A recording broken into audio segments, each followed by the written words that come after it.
Bueno, buenas tardes a todos. Mi nombre es Andrés Antón. Soy el responsable del área comercial de BioArray en Latinoamérica. Y en primer lugar, quería agradecerles su presencia aquí esta tarde acompañándonos en esta interesante charla. Antes de todo, quería hacerles una pequeña eh, instrucciones en cuanto a lo que sería el orden que vamos a tener en este seminario, en el que, en primer lugar, el doctor Luis Alcaraz va a impartir esta charla.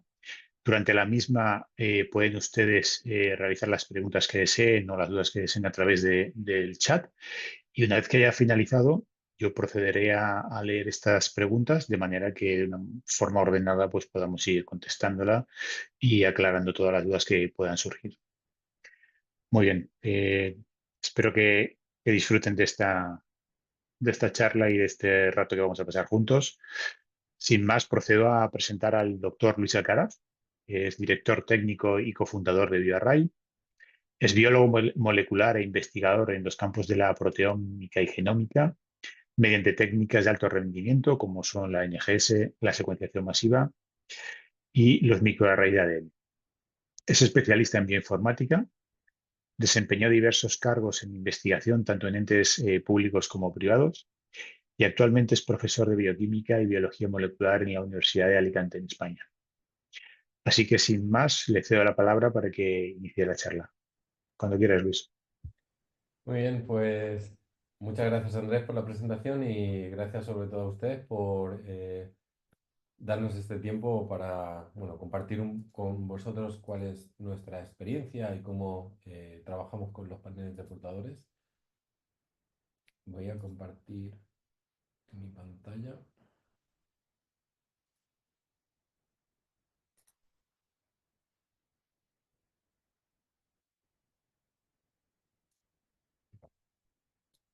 ¿Se ve mi presentación, verdad, Andrés? Ok. Bueno, pues eso, lo he dicho. Yo he preparado una presentación pequeña, cortita, en la que os vamos a hablar sobre todo sobre cómo podéis sacarle el máximo provecho a los paneles de portadores. En primer lugar, una pequeña introducción sobre lo que son los paneles de portadores. Para mí, los paneles de portadores son eh, probablemente una de las pruebas más importantes que se puede realizar a nivel genético, no solo en un laboratorio de reproducción asistida, sino prácticamente a cualquier pareja que desee tener descendencia. Para mí esta es como una prueba fundamental.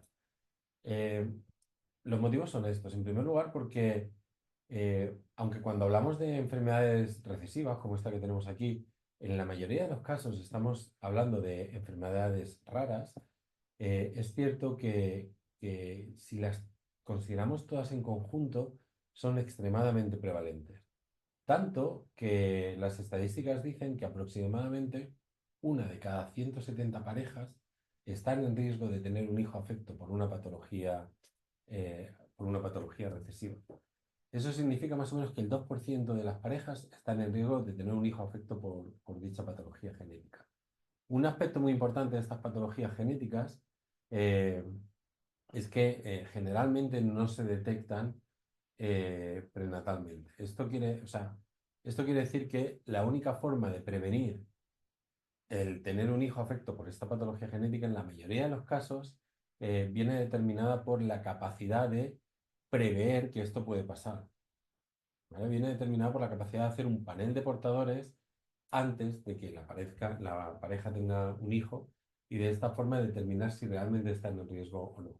Eh, Otras patologías, por ejemplo, como el síndrome de Down, pues esa sí que se puede detectar de manera prenatal, pero las patologías recesivas, que son de las que hablamos cuando hacemos un panel de portadores, no. Por tanto, ya os digo, en la parte de prevención es extremadamente importante. Y además, según las estadísticas y las encuestas que se publicaron hace ya algunos años, eh, la gran mayoría de la población, si son conocedoras de que están en riesgo de tener un hijo afecto por una patología genética, van a optar por realizarse un diagnóstico genético preimplantacional para evitar esta posibilidad. Por tanto, es extremadamente importante para estas parejas darles la posibilidad de saberlo de antemano. Como he comentado al principio, este tipo de patologías son extremadamente prevalentes si las tomamos todas en conjunto. En unos estudios que se publicaron hace ya bastante tiempo, especialmente este de 2016, que era cuando se empezaban a realizar en España los paneles de portadores, se vio que prácticamente todo el mundo tenía al menos una mutación patogénica en un gen recesivo. ¿De acuerdo? El 64% de los pacientes tenían una patología, o sea, una mutación patogénica en un gen recesivo. Y muchos pacientes tenían incluso más. Teníamos pacientes con dos patologías, el 25, o sea, con dos mutaciones, el 25%, casi un 10% con tres mutaciones. Eh, Así que, como digo, son extremadamente prevalentes. Y aquí tienen, en esta gráfica de aquí, tienen para qué patologías qué patologías son más frecuentes. Pues están las clásicas, ¿no? Está talasemia, fibrosis quística, atrofia muscular espinal, entre otras, distrofia muscular de Duchenne. Como ven, pues eso, tenemos una serie de patologías en las cuales es bastante frecuente que una persona tenga una mutación patogénica. ¿De acuerdo? Por ejemplo, una de las patologías más relevantes en Europa, la fibrosis quística, pues más o menos el 3% de la población tiene una mutación patogénica, lo cual es muchísimo. Cuando hacemos un test de portadores, como digo, lo que estamos dándole es la posibilidad a la pareja de reducir ese riesgo de tener un hijo afecto por una patología genética. Eh, es importante aquí resaltar que estamos reduciendo, no eliminando completamente. Y esto es importante recalcárselo a la pareja y que la pareja lo entienda cuando decide realizarse este panel, porque no debe de tener tampoco una falsa sensación de seguridad absoluta.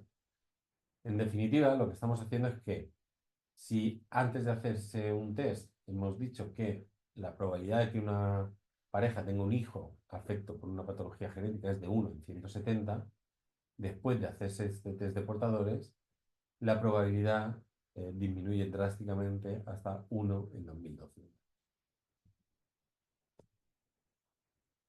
Los paneles de portadores es algo de lo que se viene hablando en los últimos años como de manera muy activa, eh, tanto por laboratorios de genética como por centros de reproducción asistida, pero al contrario de lo que pueda parecer, no es una historia nueva, no es un test reciente.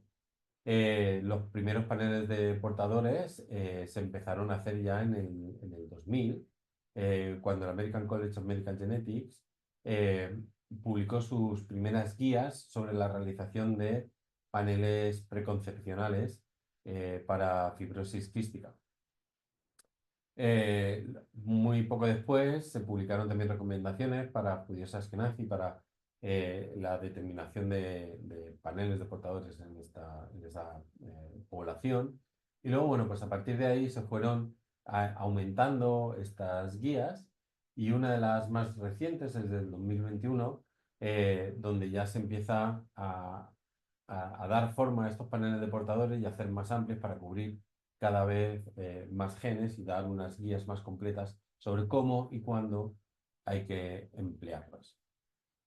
Una de las últimas publicaciones es esta de aquí, donde bueno, se proponía una serie de tiers sobre qué genes hay que estudiar. Se proponía una especie de paquete. Porque una de las grandes preguntas que siempre tenemos cuando realizamos un panel de portadores, ¿cuántos genes y cuáles hay que analizar? Hay que determinar el número de genes y si esos genes son iguales, independientes de la población, o por el contrario hay que personalizarlos de acuerdo a la etnia de la población. Entonces, por tratar de poner un poco de orden, eh, porque bueno, también como digo, el número de genes es importante, porque al final, cuanto más genes, en principio, más seguro estás, pero también es más cara la prueba. Entonces, tenemos que encontrar un balance entre lo que es adecuado, el número de genes que es relevante para esa pareja, sin que suponga un sobrecoste. Entonces, como digo, el American College of Medical Genetics publicó como una serie de paquetes en las cuales se dividían estos genes en función de su relevancia. Y entonces daba unas recomendaciones sobre en qué tier había que quedarse. Entonces, bueno, pues el tier uno, que es como lo más básico, prácticamente independiente de la población, es fibrosis quística, hay atrofia muscular espinal y luego podemos incluir algún gen más relevante para esa población. Luego, como una segunda aproximación, ellos aconsejan también analizar aquellos genes que tienen una prevalencia mayor a 1 en 100, que es una prevalencia muy alta, y el tercer tier es mayor de 1 en 200. ¿De acuerdo? Y ya el cuarto tier sería como los genes que tienen una prevalencia menor a 1 en 200. Y bueno, ellos al final la recomendación general es más o menos ofrecer hasta tier 3, quedarse en tier 3. En Europa y en especial en España, la Sociedad Española de Fertilidad publicó sus propias recomendaciones con un listado de genes mínimo que ellos consideran que habría que analizar. Bueno, pues esto es como un poco una visión general de lo que son los paneles de portadores. Hemos visto que son eh, unos paneles extremadamente importantes para cualquier pareja que quiera tener un hijo, ya sea por un ciclo de reproducción asistida o no, porque como veis, muchas parejas están en riesgo de tener un hijo afecto por esta patología y no lo saben. Y hemos visto también que tenemos unas guías que más o menos nos orientan sobre qué paneles habría que utilizar y cuándo y qué genes analizar. Pero al final todo esto hay que aterrizarlo en el día a día del laboratorio y hay que implementarlo. Eh, ¿Cómo lo estamos implementando y cómo se está implementando en la mayoría de laboratorios? Pues básicamente lo que se está haciendo es que ahora mismo se están ofreciendo dos modalidades de paneles de portadores. Todo esto que hemos visto se aterriza en dos modalidades de paneles de portadores. Tenemos en primer lugar un panel de portadores básico. El panel de portadores básico comprende el análisis de 5 o 6 genes hasta 20, porque es altamente personalizable según las preferencias de cada cliente, también teniendo en cuenta el país y la población. Bueno, pues como digo, es un panel básico en el cual se analizan entre 6 y 20 patologías que son extremadamente frecuentes en esa población. Nuestra versión más básica de ese panel básico, valga la redundancia, comprende el análisis de estos 5 genes. ¿Eso quiere decir que solo se secuencian esos 5 genes? No. Lo que hacemos es secuenciar muchos más genes. Tenemos la información de muchos más genes, pero a la hora de hacer el análisis nos ceñimos a estos 6. Por el contrario, también se puede hacer un panel de portadores expandido. En el panel de portadores expandido lo que hacemos es secuenciar y reportar y analizar un gran número de genes, que puede ir desde 400 hasta 3000 genes. Luego entraremos un poco más en detalle. La diferencia, y esto quiero que lo tengan presente, es que en ambos casos, en el básico y en el expandido, estamos secuenciando el mismo número de genes. La diferencia está en qué reportamos y en qué analizamos. ¿De acuerdo? Por ejemplo, en el básico podemos estar secuenciando 400 genes, pero solo vamos a analizar y reportar 5 de ellos. Mientras que en el expandido secuenciamos esos 420 genes y analizamos y reportamos esos 420 genes. Y esto tiene su importancia porque a día de hoy lo que muchos centros están haciendo es que este panel de portadores básico se está empleando especialmente en donantes de gametos. ¿De acuerdo? Eh, y entonces lo que se hace es que, lo que se suele hacer es que cuando tenemos un donante de gametos que es positivo para uno de estos genes, ese donante de gametos se rechaza. ¿De acuerdo? Porque la probabilidad de que no sea compatible con un paciente es relativamente alta, porque son genes muy frecuentes. Entonces, como tenemos una probabilidad alta de que no haya, o sea, de que haya un problema de compatibilidad con alguno de los pacientes, generalmente se rechaza. ¿Siempre hay que rechazarlos? No. Si no, si es una donante, por el motivo que sea, que es muy valiosa y queremos tenerla en la cartera de servicios, pues al final eh, lo que podemos hacer es utilizarla, pero siempre tendrá que ir con un matching de pareja. Y luego en parejas lo que solemos hacer es el panel de portadores extendido. En ambas parejas se hace el panel de portadores extendido, se analizan y se nivelan los 420 genes y se hace un matching. Se comprueban si son portadores. Hacer un matching significa que se miran si son compatibles o no. Es decir, si ambos en la pareja tienen mutaciones en el mismo gen o no. Si tienen mutaciones en el mismo gen, esa pareja debería de ir a un ciclo de diagnóstico genético preimplantacional para patología monogénica. Si es negativo, es decir, si tienen mutaciones pero en genes distintos, porque recordemos que mutaciones siempre hay, siempre tenemos mutaciones, pero si son en genes distintos, no pasa nada y esa pareja puede seguir con su ciclo normal.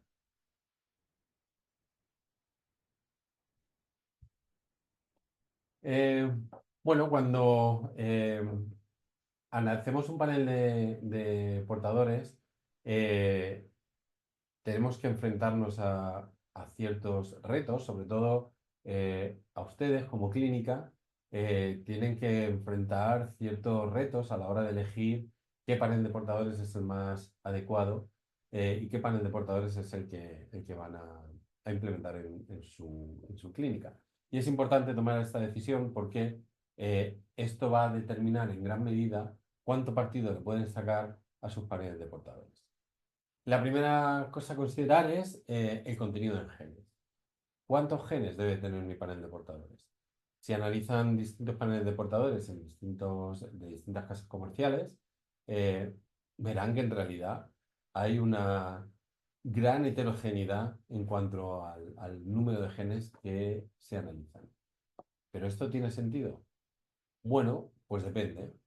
Eh, si lo que queremos, o sea, si lo analizamos desde el punto de vista de riesgo residual, no tanto. ¿Qué es el riesgo residual? El riesgo residual es cómo se reduce ese riesgo de tener un hijo afecto por una patología genética en función de el número de genes que analizamos. Recuerden que partimos de un número que era, ese riesgo era 1 en 170. ¿Cómo se va reduciendo ese riesgo a medida que aumentamos el número de genes? En esta gráfica ven que partimos de un riesgo relativamente alto y a medida que aumentamos el número de genes a analizar, siempre ordenados por orden de prevalencia, al principio ese riesgo residual, ese riesgo de que, aun después de haberse analizado, tengan un hijo afecto por una patología genética, disminuye rápidamente. Cuando llegamos a 100 genes analizados, el riesgo es ya bastante bajo. Y cuando llegamos a 150, eh, el riesgo se mantiene ya prácticamente estable independientemente del número de genes que analicemos. Lo mismo sucede si vemos en esta gráfica, eh, el ratio de portadores que aparecen en función del número de genes. A medida que aumentamos el número de genes en el panel de portadores, vemos cómo el ratio de personas que son portadoras va aumentando hasta que se mantiene más o menos estable. ¿De acuerdo? Entonces, según estas gráficas, a priori uno podría pensar que técnicamente no tiene mucho sentido en realidad hacer un panel de portadores mucho más grande de 150 genes, porque como veis, el riesgo residual, lo que ganamos, la seguridad que ganamos a medida que aumentamos el número de genes, no disminuye mucho a partir de 150 genes. Entonces, a priori, uno podría pensar que lo adecuado sería mantenerse al menos en este número de genes. Pero cuando analizamos los paneles de portadores de distintos laboratorios, nos encontramos con una sorpresa, y es que estos paneles de portadores son muy poco compatibles entre sí. ¿Qué quiere decir? Que si cogemos un panel de un laboratorio con 300 genes, otro panel de otro laboratorio con 400, otro panel de portadores con 170, por ejemplo, y analizamos los genes que tienen en común, vemos que hay una gran cantidad de genes que solo aparecen en uno de los paneles. Eso hace que los paneles de portadores muchas veces no sean compatibles entre sí, ¿de acuerdo? Eh, por ejemplo, si analizamos un panel de portadores con el laboratorio A y le encontramos una mutación, y luego por lo que sea el paciente lo analizamos con un laboratorio distinto, que esto es una situación relativamente frecuente porque muchas clínicas y muchos centros de reproducción trabajan con bancos de donantes. Muchos bancos de donantes tienen implementados sus propios paneles de portadores. Entonces, cuando tú como clínica tienes que implementar un panel de portador, tienes que asegurarte que el panel de portador que tú estás utilizando es compatible con el panel de portador que está utilizando el banco de gametos. Porque si en el banco de gametos detectan una mutación en una donante que tu panel de portadores no cubre, porque son distintas, no podrás usar esa donante. Y al contrario, si tú tienes un paciente que tiene una mutación en un gen y ese gen no está cubierto por el panel de portadores del banco de gametos, no puedes usar ese banco de gametos a no ser que analicen a esa donante para ese gen específico, lo cual no siempre es fácil conseguir. Entonces, no tiene mucho sentido desde el punto de vista técnico un panel de portadores con muchos genes porque no afecta mucho al riesgo residual, pero sí que tiene sentido si queremos hacer que ese panel de portadores sea compatible con la mayoría de paneles de portadores de la competencia. De manera que así puedas utilizar donantes o pacientes analizados con cualquier otro panel. En esta gráfica de aquí, en este diagrama, lo que se muestran son distintos paneles de portadores. El nuestro está aquí y luego bueno, pues, paneles de portadores de otras compañías. Y se muestra la compatibilidad entre los distintos paneles. ¿De acuerdo? De manera que esto lo que representa es que, por ejemplo, nuestro panel de portadores, que es este globo de aquí, engloba a todos estos genes de los paneles de la competencia, ¿de acuerdo? Entonces, nuestro panel de portadores incluye a todos los de LERES, por ejemplo, a los de Myriad, casi todos a los de Semaphore, con el único que tiene alguna discrepancia es con QCarrier, pero prácticamente, pues eso, nuestro panel de portadores es el que asegura a día de hoy una mayor compatibilidad con el resto de paneles. Entonces, nuestro panel de portadores, escogimos este panel en concreto con 420 genes, por eso, porque nos permite tener una mayor compatibilidad con el resto de paneles de la competencia. ¿Qué ocurriría si tenemos que hacer matching con una donante, por ejemplo, con un paciente que ha sido analizado en otro laboratorio y que da la casualidad que tiene un gen que está fuera de lo que cubre nuestro panel de portadores? No pasa nada. Hacemos técnicas adicionales y cubrimos ese gen. Entonces, bueno, uno de los challenges, como decía, es la compatibilidad que hay entre los distintos paneles. A día de hoy, nuestro panel de portadores es el que tiene una mayor compatibilidad con el resto de paneles. Otra cosa a considerar es qué pasa con aquellas alteraciones de significación desconocida. Y esto es algo importante. Eh, La mayoría de las veces, cuando hacemos un panel de portadores y obtenemos las distintas alteraciones, que normalmente son miles de alteraciones, lo que hacemos es un filtrado de esas alteraciones y una clasificación. Obviamente, la inmensa mayoría de esas alteraciones son benignas, no pasa nada, y normalmente encontramos una o dos que son patogénicas. Pero de vez en cuando se encuentran alteraciones de significación desconocida. Esta información es tremendamente importante porque podemos tener una paciente que a día de hoy, analizada con un panel de portadores, tiene una alteración de significación desconocida y dentro de 2 años resulta que esa alteración de significación desconocida se reclasifica y aparece en la bibliografía como patogénica. Bueno, pues es importante que para que ustedes puedan sacar el máximo provecho a los paneles de portadores, eh, conozcan cómo cada laboratorio de manera individual trabaja con estas alteraciones. Muchos laboratorios directamente no las analizan, hacen un análisis de mutaciones conocidas que son patogénicas.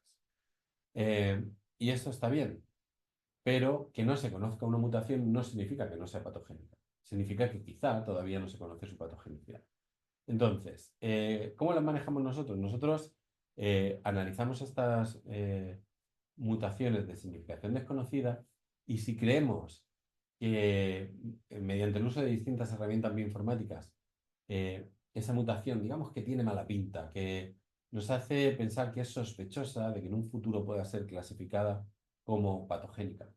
Lo que hacemos es reportarla y advertirles que esa donante tiene una mutación de significación desconocida, pero con mala pinta, y que por tanto aconsejamos no utilizarla en pacientes que tengan mutaciones en ese mismo gen.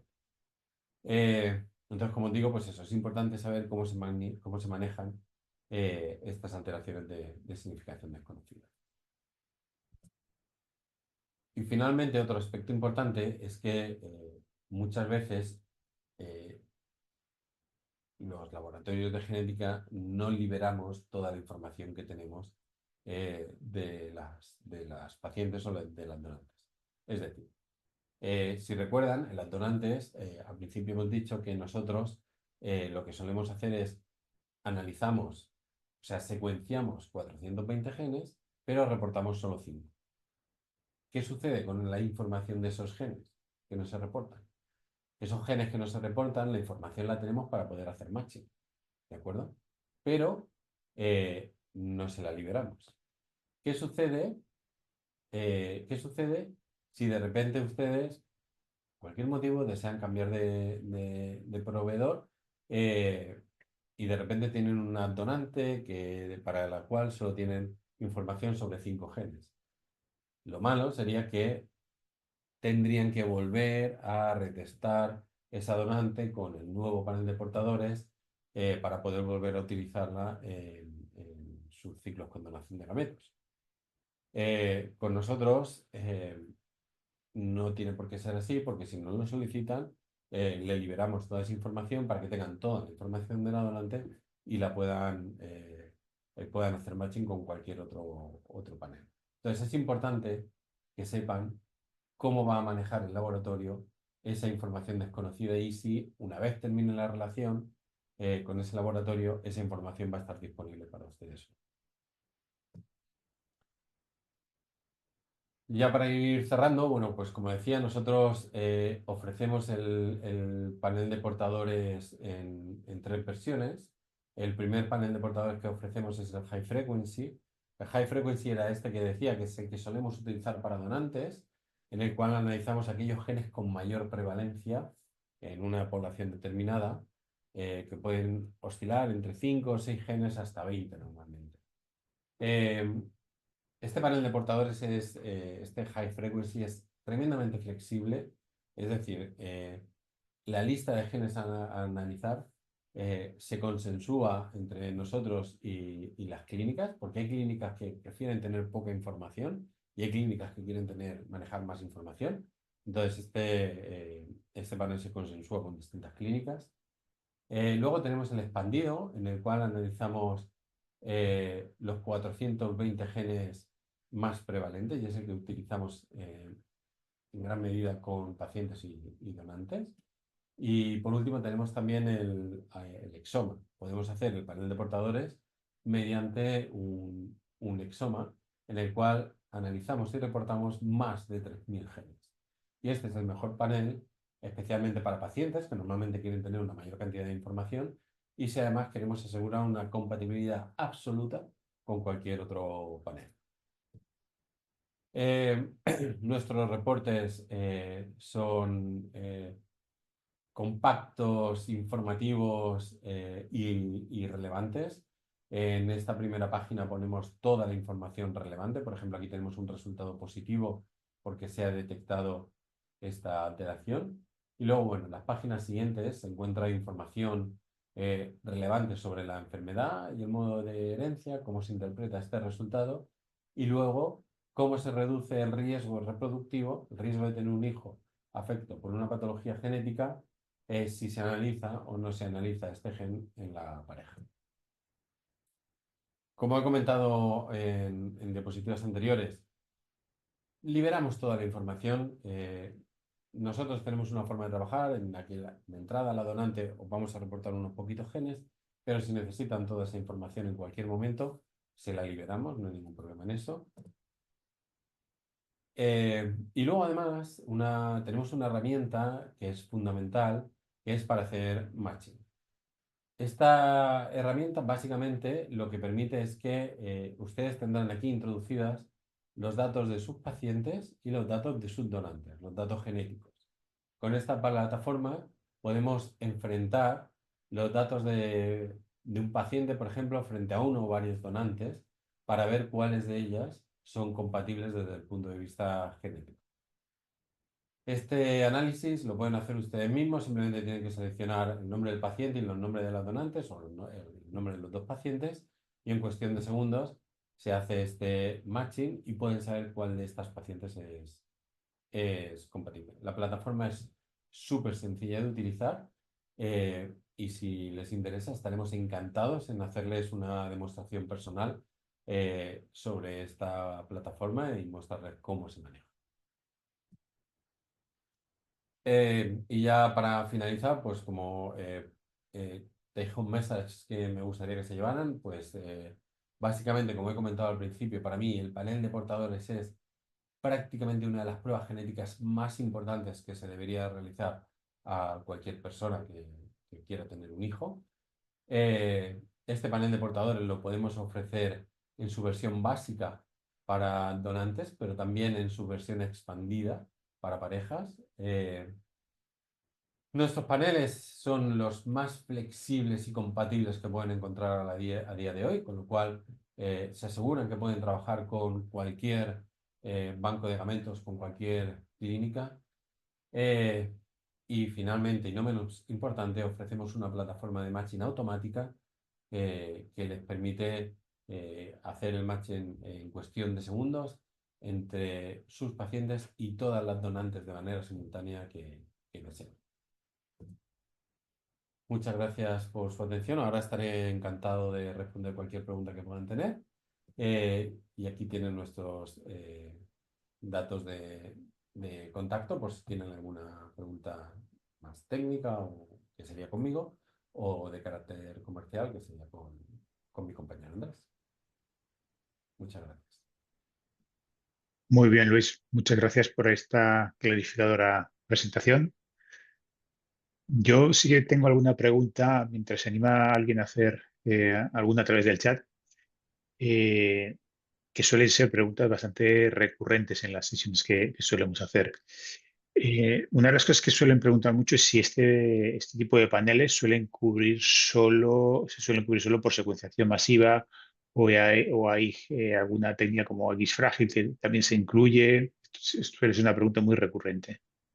Efectivamente, eso es verdad, es una pregunta común y se me ha pasado completamente de explicarlo. Los paneles están centrados en secuenciación masiva, pero tenemos genes que son muy importantes que no se cubren, no se pueden analizar a día de hoy por limitaciones técnicas puras y duras mediante secuenciación masiva. Y entonces se tienen que analizar mediante técnicas complementarias. Son genes tremendamente importantes porque son muy prevalentes, por lo tanto es importante cubrirlas y no quedarnos solo con la secuenciación masiva. Estamos hablando, por ejemplo, de genes como el X frágil, eh, estamos hablando también de genes como el SMN1, responsable de atrofia muscular espinal. El X frágil al final es una tripleta que se expande varias veces y entonces no se puede analizar mediante secuenciación masiva. Y el SMN1 son de lecciones, además en una zona muy compleja. Bueno, pues esos genes se cubren mediante técnicas alternativas. El X frágil lo hacemos con TP-PCR, el SMN1 con MLPA. Y así habrían más genes, por ejemplo, la inversión del F8, el CYP21A2, pues tenemos eso, una serie de genes que requieren de técnicas alternativas para poder decir con garantías que los pacientes son negativos en esos genes. Muy bien. Eh, También hay otra duda que es la de riesgo residual. Es decir, ¿cuánto debe preocuparnos el riesgo residual? Bueno, pues a ver, la respuesta corta es que poco. Quiero decir, siempre es importante que las parejas, y esto hay que hacerlo en una sesión de consejo genético que pueden hacer eh, los doctores directamente o recurrir a nosotros, podemos ayudarle con eso. Como digo, siempre es importante que las parejas entiendan que hacer un panel de portadores, como cualquier otro test genético, no te exime de ninguna patología. No significa que que la probabilidad de que tengas un hijo afecto por una patología genética sea nula. Significa que es mucho menor de la población. Entonces, la posibilidad está ahí, es necesario que los pacientes conozcan esta posibilidad, pero pasa de ser algo que puede pasar a algo extremadamente remoto. Entonces, si tenemos un panel de portadores, como digo, nosotros indicamos el riesgo residual para que la pareja sea conocedora de que ese riesgo existe, pero en absoluto debe preocuparnos. Muy bien, muchas gracias. Luego hay una cosa que también suele ser muy recurrente y es, no suele quedar muy claro el por qué en los donantes se secuencia todo, pero solo se liberan unos pocos genes. ¿Cuál es el motivo de realizarlo así? Claro.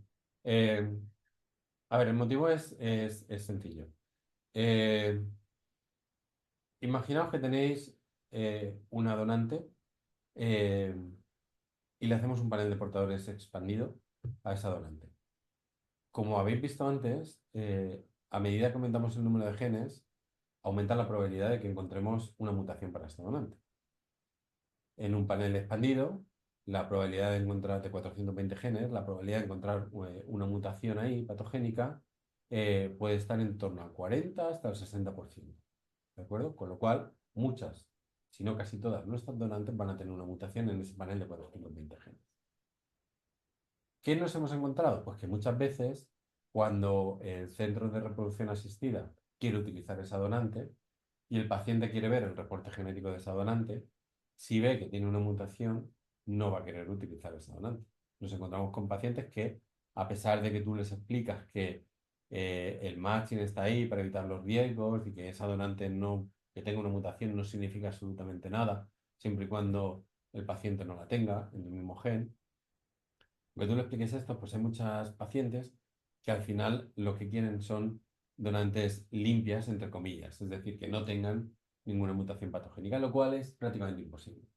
Entonces, si reportamos los 420 genes, van a tener que descartar muchísimas donantes, porque prácticamente todas los van a tener. Si reportamos solo 6 genes, el número de donantes a descartar disminuye, ¿de acuerdo? Pero nosotros tenemos esa información de esos 420 genes. ¿De acuerdo?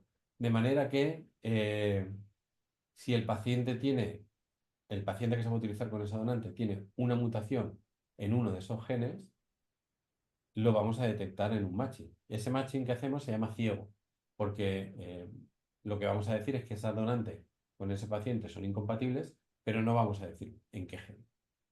¿De acuerdo? Entonces, es simplemente para no tener que descartar donantes. Si reportamos solo 6 genes, el número de donantes a descartar es relativamente bajo, eh, pero la información del resto de genes, de los 414 genes que quedan por analizar, la vamos a tener disponible para hacer el match. Muy bien, Luis, gracias. Hay una pregunta de un asistente que nos dice que ella y su pareja se realizaron un estudio del panel de portadores y salió positiva para colestasis intrahepática, familiar progresiva tipo 2. Pero mi pareja no tiene la misma. Entonces, la duda que tiene es si ya les nació un hijo con esta patología, ¿qué tan probable es que vuelva a pasar? Claro, la probabilidad de que vuelva a pasar cuando tenemos una pareja eh, que es portadora de una patología recesiva es de un 25%. Tienen un 25% de probabilidad de volver a tener un hijo afecto por esta patología genética. Muy bien, muchas gracias. Pues no sé si hay alguna pregunta más, pero a ver, un momentito, creo que tenemos por aquí. Sí, Diana. Nos pregunta, cuando tengo semen donado del California Cryobank,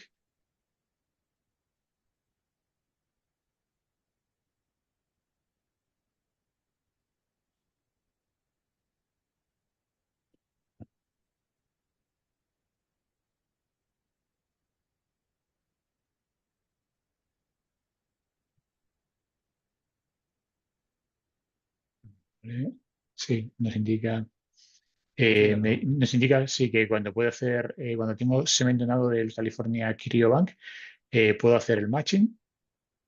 A ver, en principio sí, tendríamos que ver cuál es el panel de portadores que ha utilizado Cryobank. Eh, Tendríamos que ver eso, cuál es el panel de portadores que está utilizando Cryobank, que eso si nos envía el panel el informe genético de la donante, enseguida lo identificamos, pero ya le digo, a día de hoy podemos hacer match con prácticamente cualquier panel de portadores disponible en el mercado. Lleve Muy cuidado. bien.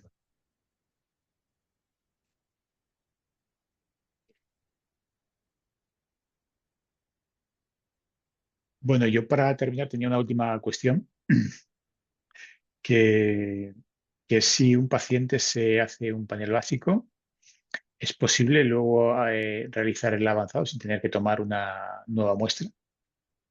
Sí, efectivamente, nosotros entre el básico y el avanzado a nivel de laboratorio hacemos el mismo panel. La diferencia es cuánto analizamos y cuánto reportamos. Entonces, pasar de un panel a otro es sencillo con la misma muestra. Los datos están ahí. Eh, no es lo mismo con el exoma. eh, no es lo mismo que con el exoma, porque en el exoma lo que haremos es, o sea, ya se hace un exoma que es un panel más amplio. Entonces, pasar del avanzado al exoma sí que requiere hacer un reanálisis. No va a requerir tomar una nueva muestra porque nosotros guardamos por muchos años las muestras en el laboratorio, entonces simplemente tendremos que descongelar el ADN y hacer la prueba, pero sí que es cierto que hay que rehacer la prueba. Entonces, entre el básico y el expandido, no. Simplemente es analizar más cosas. Entre el expandido y el exoma, sí. Muy bien. Por aquí me preguntan también si hay alguna recomendación entre usar un exoma o usar un panel NGS, o si es indistinto. A ver, depende un poco, o sea, aquí hay que valorar el coste-beneficio. En la mayoría de ocasiones, realizar un panel expandido de 420 genes es más que suficiente.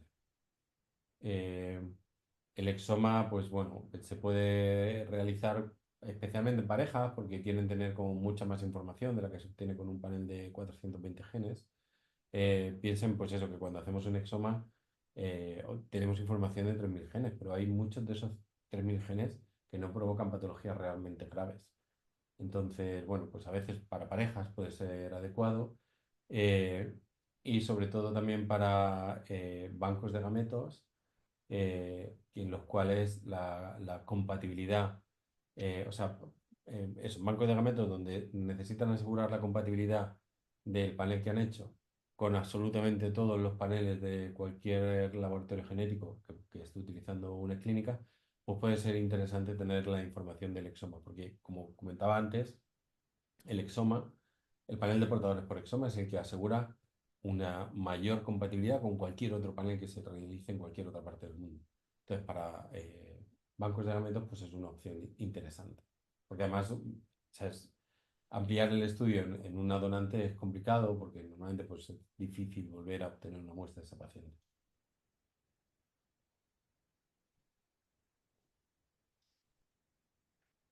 Muy bien, pues creo que ya no hay más preguntas por aquí. Así que vamos a dar por concluido esta charla. Me gustaría darles las gracias a todos ustedes por el tiempo que nos han acompañado y espero que haya sido pues, interesante esta charla y hayan podido aprender sobre la utilidad de este tipo de pañales. Así que muchas gracias por su asistencia y nos vemos en la próxima. Muchas gracias.